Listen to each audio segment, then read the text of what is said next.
Nous vivons une période étrange.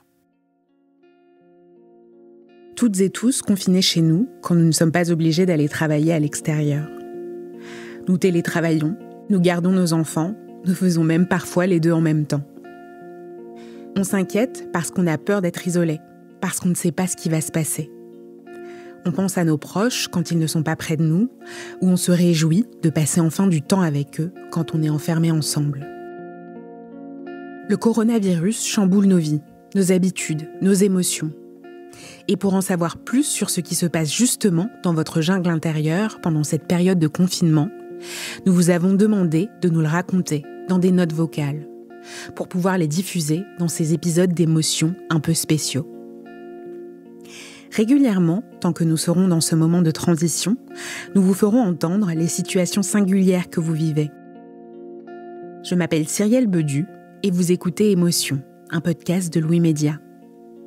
Si vous souhaitez nous envoyer des notes vocales, nous faire part de ce qui vous traverse, de ce que vous ressentez, envoyez-les nous à hello@louismedia.com.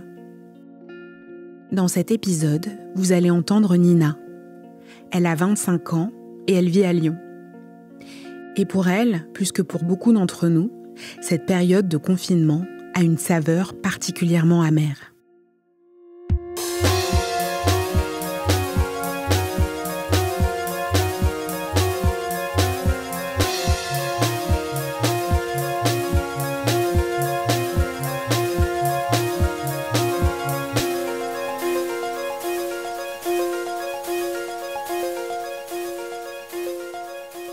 Bonjour l'équipe Louis Média, pour vous raconter un peu oralement moi ce que je vis.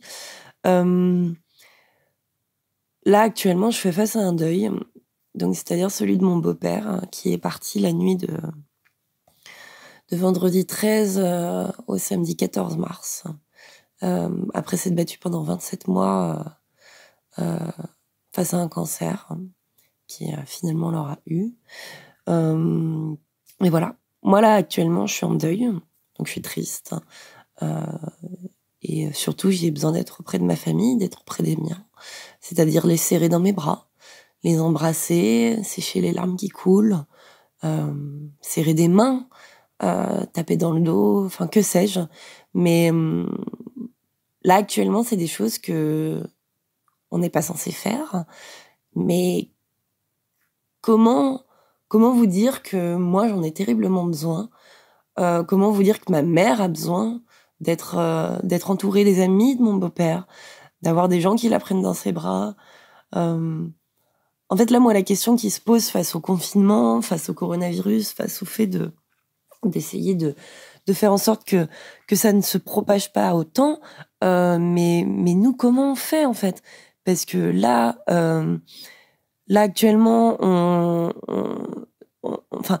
on dit que les cérémonies doivent être reportées, mais comment reporter un enterrement? Enfin, comment nous demander à nous de reporter un enterrement, de reporter notre peine, de reporter notre moment de recueillement pour essayer ensuite de passer à autre chose, de vraiment être en deuil, c'est-à-dire que toutes les choses soient finies, qu'on prenne ce temps pour nous, pour se recueillir, pour penser à lui, etc. Et là, en fait, on est dans une phase où, en fait, on nous l'interdit en soi, ou en tout cas, on nous le déconseille. Mais comment déconseiller à des personnes qui sont en deuil de reporter leur peine? Comment nous demander à nous, là, de ne pas se recueillir, de ne pas être ensemble, de ne pas s'aimer, de ne pas se serrer dans les bras comme on doit le faire d'habitude? Enfin, là, c'est...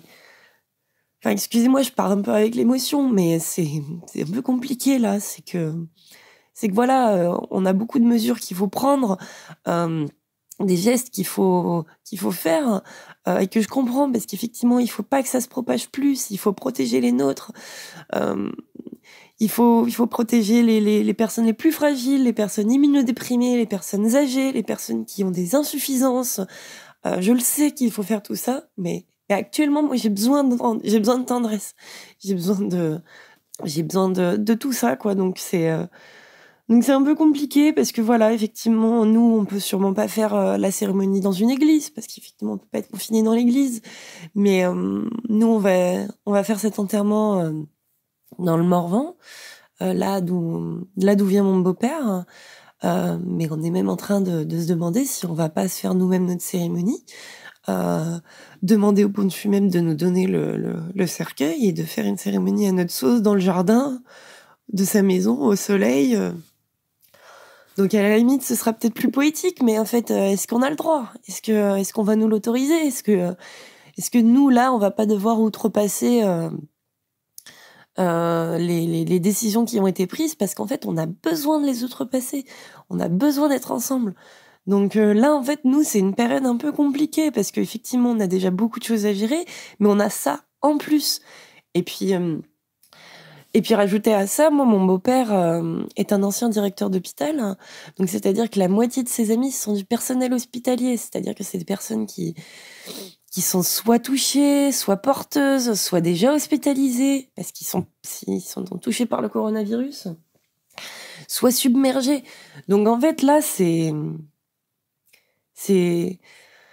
compliqué. C'est compliqué. Moi, je suis un peu perdue là, à vrai dire. Je sais même plus dans quel monde je vis. Je veux, pour ne pas vous cacher, parce que déjà que mon monde s'est effondré vendredi. Là, le monde actuellement s'effondre, et en fait, je vous assure que je suis dans une faille spatio-temporelle qui est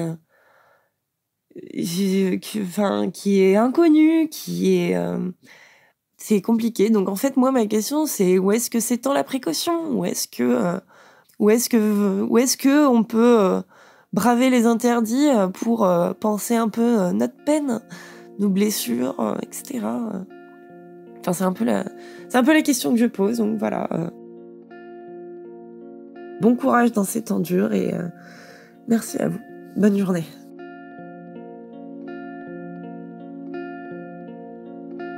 Merci à Nina de nous avoir confié son histoire. Nous lui envoyons, de là où nous sommes, toute la tendresse que nous avons en stock, et nous espérons qu'elle aura bientôt l'occasion d'être près des siens et de commencer un deuil difficile à vivre en période de confinement. À bientôt.